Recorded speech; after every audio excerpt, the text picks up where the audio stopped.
My father said it the way people comment on the weather: calm, casual, irreversible.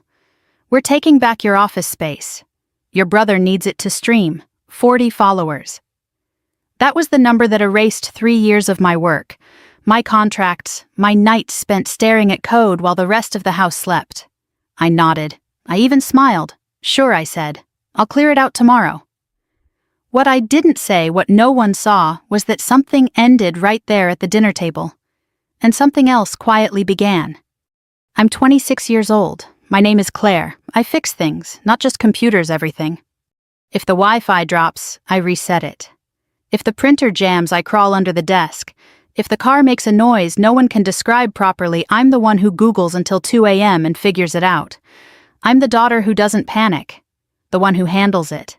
The one my parents tell their friends about with a proud smile right before they ask me for another favor. The office they were taking wasn't really an office, not officially. It was the converted spare room at the back of the house just off the garage. No fancy door, no lock. Just a desk. I bought myself a chair I saved up for and a folding table that held my second monitor. That room was the only place in that house where I existed without being needed. Every invoice I sent went out from that desk. Every late-night bug fix. Every client call whispered into a headset so I wouldn't wake anyone. That room paid for the electricity they used to watch streaming shows my brother recommended. It paid for the groceries my mom bought in bulk. It paid for the insurance on the car my dad still hadn't paid me back for fixing. But at dinner, none of that mattered. My brother Ryan didn't even look up from his phone when Dad said it. He just smirked into his soda, already imagining his ring light in my place. His folding gaming chair exactly where my filing cabinet stood. Mom nodded along, pushing peas around her plate. He's got momentum, she said, like that explained everything. Momentum. 40 followers and a dream. I paused with my fork halfway to my mouth. I remember noticing how quiet the room was, how the hum of the fridge sounded louder than usual. I waited for the feeling I always expected in moments like that, anger, heat, something sharp. It didn't come. Just a soft collapse inside my chest, like a shelf giving way under too much weight. Okay, I said evenly, I'll clear it tomorrow. They all relaxed immediately. That's the thing about being reliable, people trust you to absorb disappointment without leaking. Ryan finally looked up. Thanks, sis, he said, already distracted again. This is going to be huge. Dad smiled at me, not grateful, relieved, like a problem had resolved itself. They thought I'd argue. They thought I'd push back. They thought wrong. That night, after the dishes were done by me automatically, I went to my room and sat on the edge of the bed without turning on the light. My phone buzzed on the nightstand, a client asking if I could take on an extra project next month. I didn't answer right away. Instead, I stared at the dark and listened to my brother laughing through the wall, talking into his headset, already claiming space that hadn't officially been given yet. It wasn't just the room, I knew that. The room was just the latest receipt. This pattern had a history. When I was 16, I saved for months to buy my first laptop. Babysitting weekend shifts, skipping lunches. Ryan got a brand new phone that same year because, as Mom put it, kids need those now. When I worked 2 campus jobs in college, Ryan dropped out of community college twice. My parents blamed the professors, the schedule, the pressure, never Ryan. Last winter, when the furnace died, I paid for the repair visit. $2,000. Dad called me a lifesaver, said he'd get me back when things eased up. They never did. When Mom's car stalled on the freeway, I left work early to fix it myself. She hugged me and sent me home with leftovers. I told myself it was family. I told myself this was just how roles worked. But sitting there in the dark, I realized something quietly terrifying. I wasn't being overlooked. I was being used with affection, sure, but used all the same. I picked up my phone and opened a tab I'd never seriously considered before. Military recruitment. I didn't grow up dreaming about uniforms or salutes. I wasn't chasing heroism. What caught me was something far more basic: structure. Boundaries. A system where effort had weight and space was earned, not taken. I filled out the form slowly. Name, age, education, skills. I hesitated at the last question. Why are you interested in serving? I typed, "I'm looking for a place where responsibility is shared." I hit submit before doubt could talk me out of it. The next morning I woke early and started packing my office. Quietly, methodically. I unplugged cables, labeled boxes, stacked folders. Ryan wandered in halfway through, eyeing the room like a landlord inspecting a vacancy. "You're really doing it," he said, impressed. "Yeah," I said. "Cool, I'll need that outlet for my mic." I nodded and kept working. By noon, the room was empty. My desk leaned against the garage wall. My monitor sat face down in a box. The space looked smaller already, less like mine, more like something temporary. Dad stepped in and clapped his hands once. "Good," he said. "This'll work." That afternoon, the recruiter called. His voice was calm, practiced. Asked about my goals, my health, my background. Told me about options, training, benefits. I answered honestly. I didn't mention the office, or Ryan, or the dinner table. That evening I told my parents I'd scheduled an appointment to talk about enlistment. Mom blinked. The military dad frowned. "That seems extreme." Ryan laughed. "You really?" I smiled the same way I had the night before. "I've been thinking about it."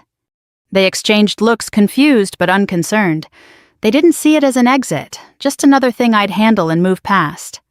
They had no idea that the door had already opened behind me, and that once you step through something like that, you don't come back the same. The decision didn't feel dramatic at first. It felt administrative, like clicking confirm on a form you've already read 3 times. I went to work that week as usual, headphones on, code scrolling, pretending nothing fundamental had shifted. But something had. I could feel it in how my shoulders stayed tense even when the house was quiet, in how every request now landed heavier than it used to. Ryan's streaming setup took over the back room immediately. LED lights bled under the door at night. His voice carried down the hall, loud, confident, rehearsed. He talked to his followers like they were a stadium instead of 40 usernames. Dad bragged about him at breakfast. Mom asked me if I could take a look at the audio because it sounded fuzzy. I said I'd check later and didn't. The memories kept lining up one after another like receipts sliding onto a counter I'd never cleared. They weren't dramatic scenes. They were small. That's what made them stick.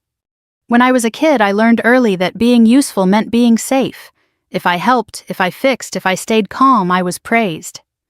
Ryan didn't have to be calm. He was allowed to be loud, messy, unfinished. When he broke things, they called it learning. When I broke down, they called it stress and told me to rest after I finished what needed doing. In high school, I bought my own calculator when the school-required model changed mid-year. Ryan complained about his and got a new one the next day. In college, I took night shifts to cover books. Ryan switched majors twice and got sympathy dinners. When I paid the internet bill after Dad forgot again, Mom said, "We don't know what we'd do without you," and meant it as a compliment. I started noticing how often "without you" came up, like a threat disguised as gratitude. The recruiter emailed me details for the appointment: address, time, what to bring. I printed the list at work because the printer at home was already acting up, and I knew if I fixed it once more, that would be the expectation again. On the drive home, I rehearsed conversations I wouldn't have. I wasn't planning to announce anything yet.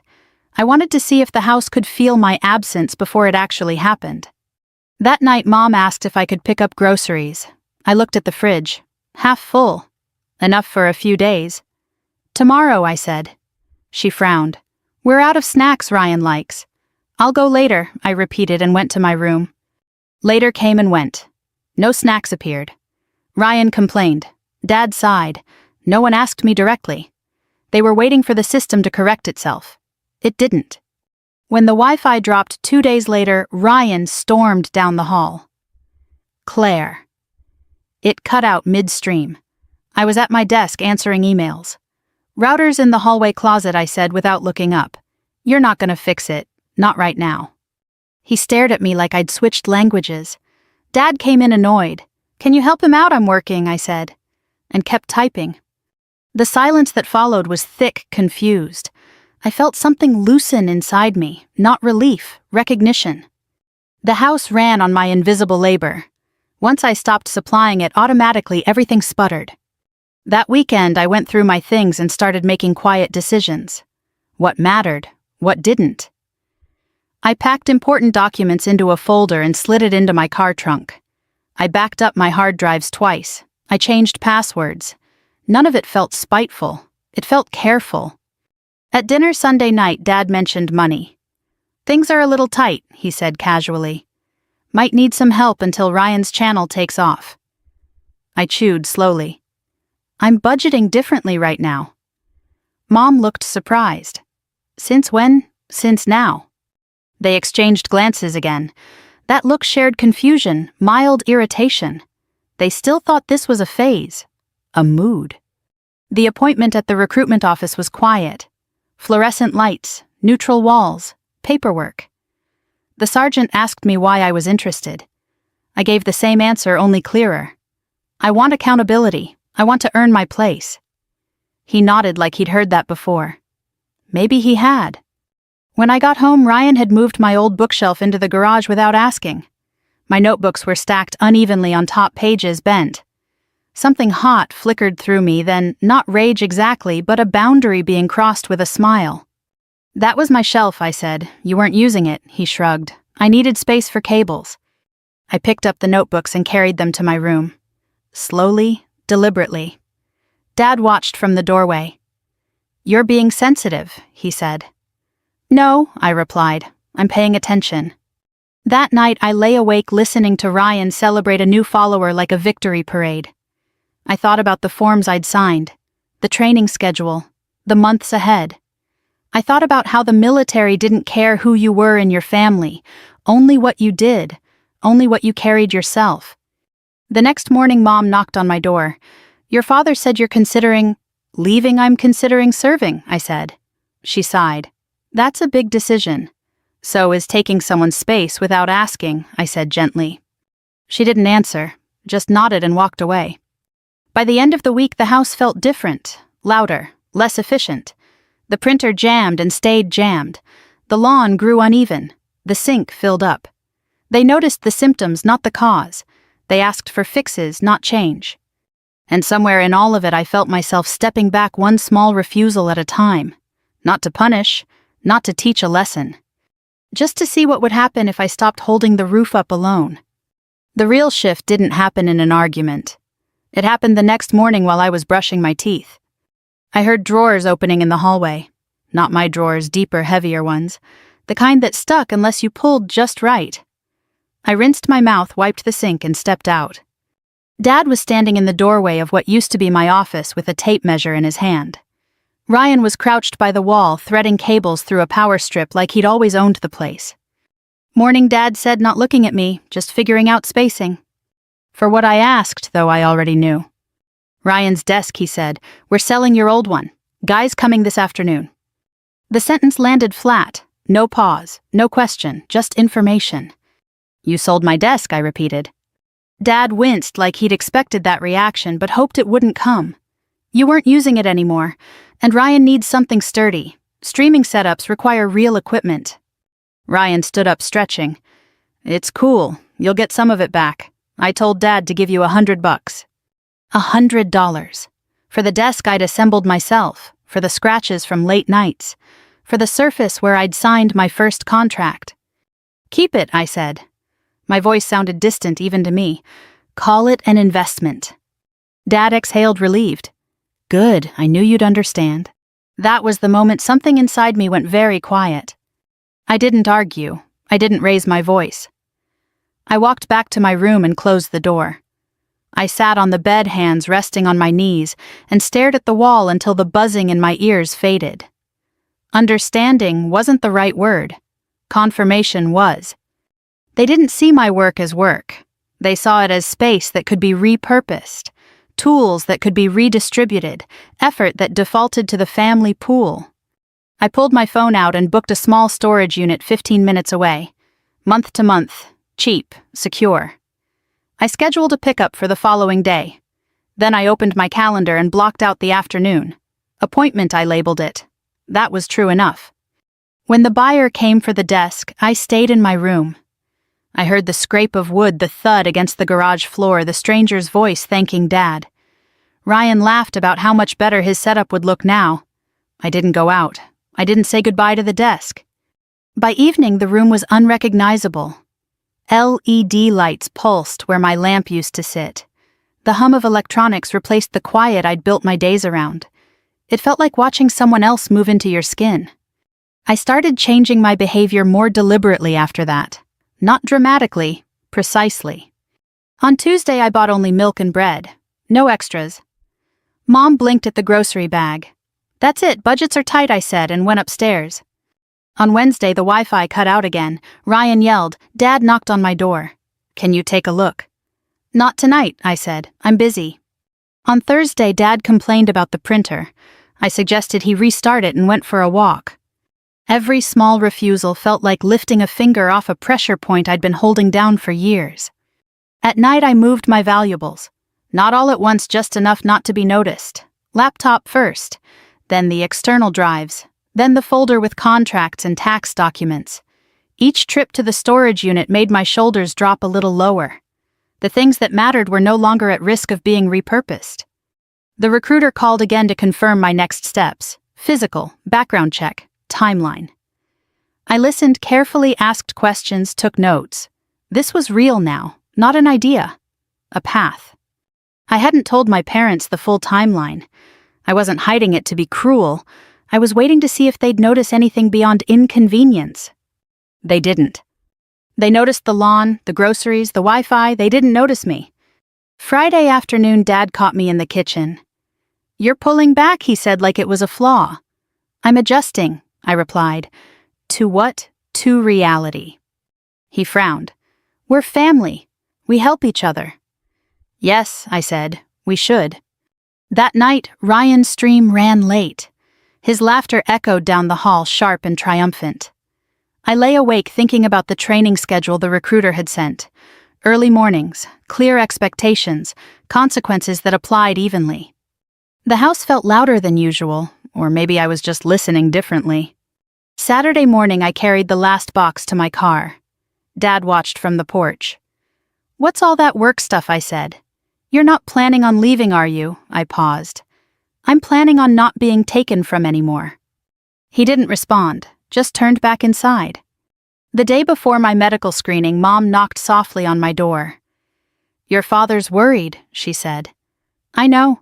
He thinks you're doing this because of Ryan." I met her eyes.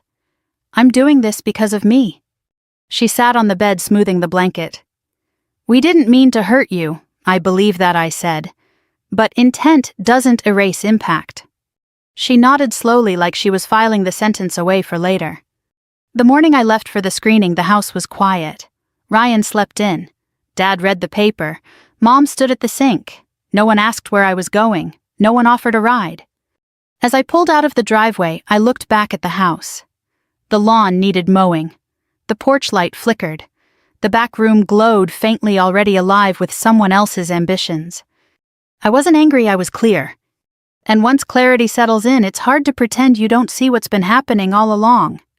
By the time my enlistment paperwork moved from pending to scheduled, the house had developed a new rhythm, and it wasn't a good one. It was the sound of things not getting done. At first, it came across as irritation.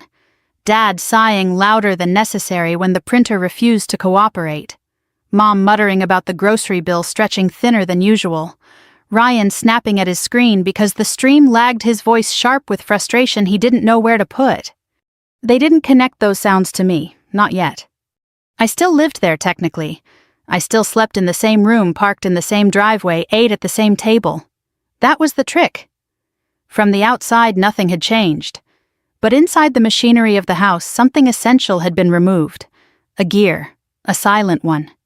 I stopped anticipating needs. That was the hardest habit to break. For years, I'd learned to see problems before they were spoken. A light flickering meant a bulb needed changing. A strange smell from the garage meant oil. A tense silence from Mom meant bills were due. I'd acted before anyone asked. It made life smoother. It made me indispensable. Now I waited. When the lawn grew uneven, I noticed and did nothing. When the sink backed up, I placed the plunger back under the cabinet and went to my room. When Ryan asked if I could just check something real quick on his setup, I said I don't have time and closed my door. The house didn't explode, it just sagged. At night, I could hear Dad pacing. Hear Mom on the phone with her sister, her voice tight with stress. Hear Ryan complaining about algorithms and unfair odds about how no one understood how hard this was. I understood exactly how hard it was. I'd just stopped cushioning the fall. Meanwhile, my own life was becoming strangely ordered. I started running in the mornings following a basic training guide I'd found online. The air was cool, quiet. No one asked anything of me at 6 a.m. My legs burned, my lungs protested. But the pain felt earned, honest. I organized my finances one evening sitting on the bed with my laptop and a notebook. Income, expenses, savings. I'd been supporting more than I'd admitted even to myself. Subscriptions in my name, utilities partially covered by my account, little transfers labeled temporary. I canceled what I could, set end dates on the rest. The first notice came 3 days later. "Why is the internet warning us about disconnection?" Mom asked, holding her phone out to me like evidence. "I changed the billing," I said. "It ends Monday." Her eyes widened. "But Ryan needs it. Ryan can pay for it," I replied. She stared at me like I'd just suggested something immoral. That night, Dad knocked on my door. He leaned against the frame, arms crossed. "This pulling back, it's making things harder." I met his gaze. Things were easier because I made them easy. "That's what family does," he said. I nodded. Family also notices when one person carries everything. He didn't argue. He just stood there, jaw tight, like someone who'd realized too late that a bridge was already burning behind him. The day before I was scheduled to leave for initial training orientation, I packed a duffel bag. Just essentials. Clothes folded tight, running shoes, documents. I left it by the door unobtrusive. Ryan noticed it first. "You going somewhere?" he asked mid-scroll. "Yes." "When?" "Tomorrow." His eyebrows lifted. For how long? I considered the answer. Long enough. Dad came in later, eyes drawn immediately to the bag. "What's this, my things?" I said. "You didn't say you were leaving. I said I was adjusting." He opened his mouth, then closed it again. "This isn't like you," he finally said. I almost laughed. This was exactly like me. They just hadn't been paying attention. That night the house felt restless. Doors opened and closed.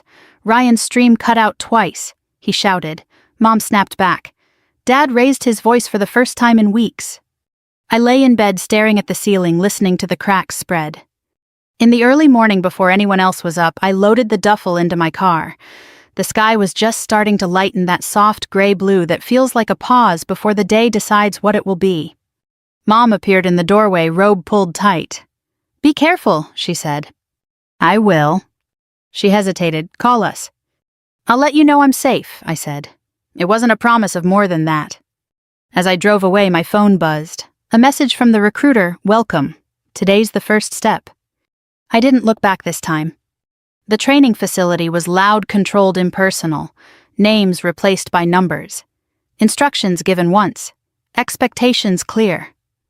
I felt out of place and oddly relieved. No one assumed I'd clean up after them.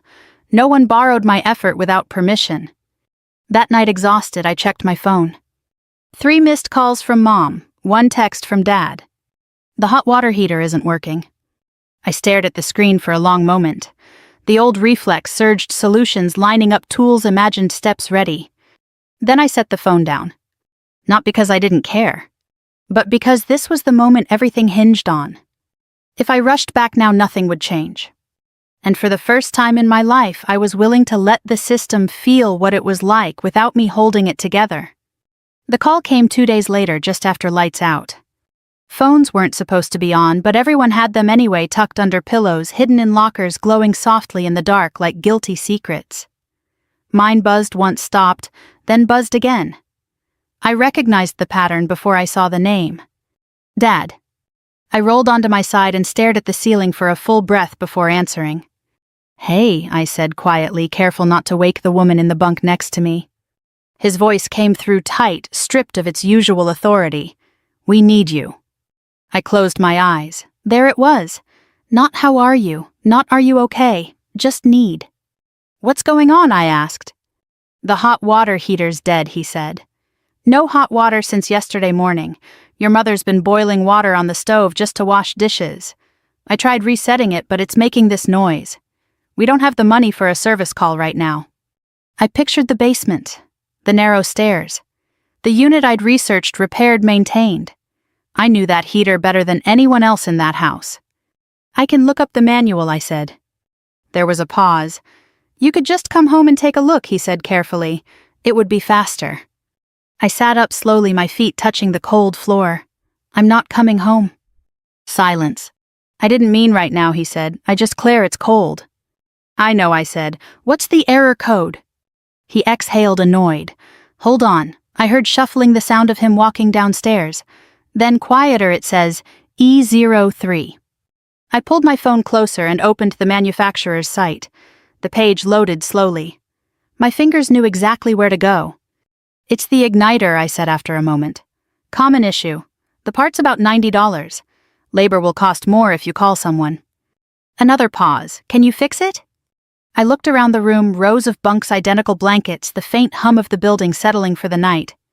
I thought about the duffel bag by my locker. My name stitched on it. My paycheck already accounted for. My life finally in one place. Yes, I said, but there are conditions. He didn't answer right away. When he did, his voice was cautious. Conditions. I'll fix it once, I said. After that, we sit down, all of us. We open the numbers, real numbers, budget, bills, who pays what. And Ryan starts contributing. He doesn't have income yet, Dad said quickly.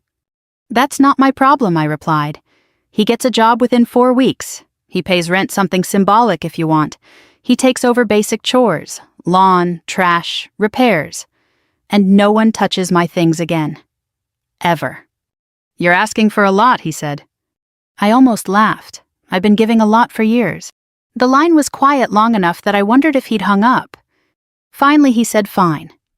I drove back that weekend. The house felt smaller when I walked in. Colder. The heater clanked angrily in the basement. Mom hovered in the kitchen, tired lines deeper than I remembered. Ryan sat at the table, scrolling his streaming setup, dark for once. I didn't hug anyone. I didn't scold. I went straight to work. The igniter was cracked, just like I thought. I replaced it, tested the system, waited until the heat kicked back on. The house filled with warmth, slowly, almost grudgingly. When Mom started thanking me, I held up a hand. Kitchen table, I said. Bills. Dad swallowed. Now. Yes. We spread everything out. Mortgage, utilities, groceries, streaming subscriptions, phone plans, repair costs. I added my bank statements last. Highlighted the transfers, the amounts, the dates. This, I said, tapping the paper, is what it actually costs to live here. Ryan rolled his eyes. This is dramatic. This is math, I replied. I turned to him. You pay $250 a month. You get a job within 4 weeks. Any job. You mow the lawn. You learn basic repairs with Dad. That's not fair, he snapped. I'm trying to build something. So was I said, and I still paid my share. He looked to Dad, waiting for the rescue. It didn't come. Dad rubbed his face with both hands. Your sister's right, he said finally. Things have to change. Ryan stared at him like he'd been betrayed. I stacked the papers neatly. I'm not cutting off love, I said. I'm cutting off unlimited access. No one argued after that? The first week back at training, my phone stayed mostly silent. That alone told me everything. No frantic messages, no missed calls stacking up, no just one quick question. The house had adjusted awkwardly, imperfectly, but it hadn't collapsed. That realization carried a strange mix of relief and grief. Relief that I hadn't imagined my own importance. Grief that it had taken my absence for them to notice it. By day 10, the routine had settled into my bones. Wake before dawn. Beds made tight enough to bounce a coin. Boots lined up, laces tucked. Every movement had a reason. Every correction came with clarity. No one apologized for standards. They just enforced them. I thrived in it more than I expected. At night, when the lights went out, I lay awake listening to the building breathe, hundreds of people, adjusting to the same discipline, the same expectations. No one asked me to fix their life. No one assumed I would. For the first time, I wasn't infrastructure. I was just another person carrying my own weight. On day 12, Mom texted, Your father says thank you again for the heater. It's working fine. I read it twice. No request followed, no hint, just information. I replied with a thumbs up and put the phone away. The next message came 3 days later, from Ryan. Dad says I need to start paying rent next month. I smiled despite myself. That's what we agreed, I typed back. A pause. Then I got an interview at the warehouse. Not streaming, but whatever. Whatever pays the bills, I replied. There was no instant response. I imagined him sitting on his bedphone in hand, processing the unfamiliar sensation of consequence. It wasn't punishment. It was adulthood arriving without asking permission. A week later, Dad called, middle of the afternoon this time. I stepped away from the common area and answered. Hey, he said. His voice sounded older, not weaker, just more careful. I wanted to let you know we set up a budget. That's good, I said. We cut some things, he continued. Streaming services, upgraded phone plans, stuff we didn't really need. I leaned against the wall listening. And Ryan's been mowing the lawn, he added, almost like he was testing the words. Not well, but he's doing it. I let out a small breath. Good. There was a beat. You're doing well there. Yes, I said honestly, I am. Another pause, then quieter. We should have done this sooner. He didn't say I'm sorry. He didn't say we were wrong, but it was the closest he'd ever come. 6 weeks passed. The first paycheck hit my account on a Tuesday morning. I stared at the numbers longer than I needed to. Not because of the amount, but because of what it represented. My work, my effort, my name attached to something earned without negotiation. I paid my bills. I moved a portion into savings. I bought myself a pair of running shoes that didn't hurt my feet. Small, deliberate choices. Each one felt like placing a brick in a foundation that was finally mine. Near the end of training, Dad called again. The furnace is acting up, he said, cautious now. I'm not asking you to come. I just wondered if you knew what the noise might mean. I pictured the control panel, the manual, the diagram etched into my memory. What does it sound like, I asked. He described it, slowly, carefully, like someone trying not to fail a test. It's probably the blower motor, I said. You can check the filter first. There's a video online. You're not going to walk me through it, he asked, not accusing, just curious. I can, I said, but you should try first. He hesitated, then, okay. When the call ended, I didn't feel guilty. I felt proud of him, of me. I visited home 3 months later. The house looked steadier. The lawn was trimmed, the porch light worked, the kitchen sink was empty. When I stepped inside, Mom hugged me tightly, then pulled back to look at my face like she was seeing it for the first time. You look different, she said. I feel different, I replied. Dad stood nearby, hands in his pockets. He cleared his throat and handed me an envelope. Inside were 5 crisp $100 bills. It's a start, he said. We'll keep paying you back, every month. I nodded, thank you. Ryan hovered awkwardly, then stepped forward. I got promoted, he said. Shift lead. That's good, I said. He shrugged, embarrassed. It's more work. Welcome to adulthood, I replied without venom. During dessert, the dishwasher made a low, groaning sound mid-cycle. Everyone froze. Old reflexes flared. All eyes turned to me. I stayed seated. Dad noticed first. He turned to Ryan instead. Can you check that tomorrow? Ryan hesitated, then nodded. Yeah. I didn't smile. I didn't need to. Later, as I drove back to base, my phone buzzed. A transfer notification, $300, a note attached. For the bike, I was a jerk, sorry. It wasn't the amount, it was the acknowledgement. I still keep boundaries. I don't lend money. I don't rush to rescue. I visit as a daughter, not a safety net. Love didn't disappear when I stepped back. It just had to learn how to stand on its own. And sometimes that's the only way anything really changes. 6 months after I left the house stopped feeling like a place I had escaped from. It became a place I visited. That distinction mattered more than I expected. I drove in on a Saturday afternoon, the sun low enough to cast long shadows across the driveway. The porch light wasn't flickering anymore. The lawn was evenly cut edges, a little uneven, sure, but intentional. Someone had tried. When Mom opened the door, her face softened in a way I hadn't seen in years. Not relief, not expectation, just recognition. "You're here," she said. "I am." She stepped aside without asking how long I'd stay. The kitchen smelled like dinner, not urgency. No stacked dishes, no half-finished repairs waiting for my attention like unpaid debts. Dad stood by the counter slicing bread. He looked up, smiled, and went back to what he was doing. No immediate request. No problem presented. Ryan came down the stairs a minute later, hair still damp from a shower, wearing a work shirt with a warehouse logo stitched on the chest. He paused when he saw me, then nodded. "Hey," he said. "Hey." That was it. No jokes, no defensiveness, just two adults acknowledging each other's presence. We ate together like a normal family, talked about neutral things, weather, work schedules, a neighbor's new dog. I noticed what wasn't said. No one mentioned money. No one hinted at repairs. No one asked me to take a look at anything. After dinner, Dad cleared his throat and reached into his wallet. He slid an envelope across the table toward me. Inside were 5 crisp bills, carefully folded. "Same amount as last month," he said. "Automatic transfers set up now, you won't have to remind us." I met his eyes. He didn't look away. "Thank you," I said. He nodded once, not proud, not ashamed, just steady.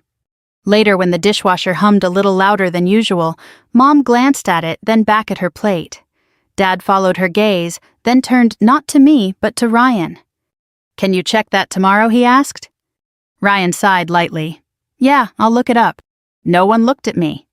That was the moment I felt it loosen the last tight knot I hadn't realized I was still carrying. We sat in the living room after dinner.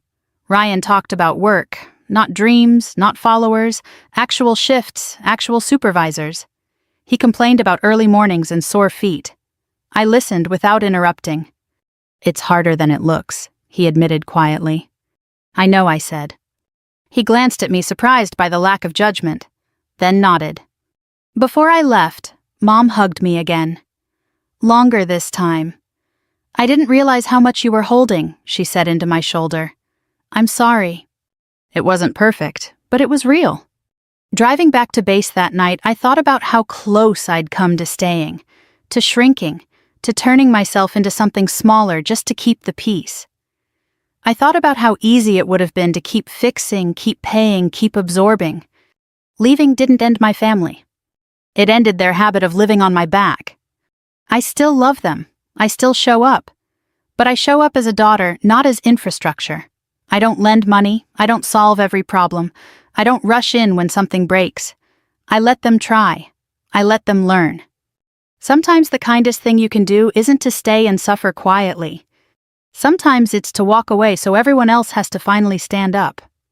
If this story resonated with you, if you've ever been the reliable one, the fixer, the person everyone leaned on without asking, tell me. Where are you watching from? What part of this felt familiar?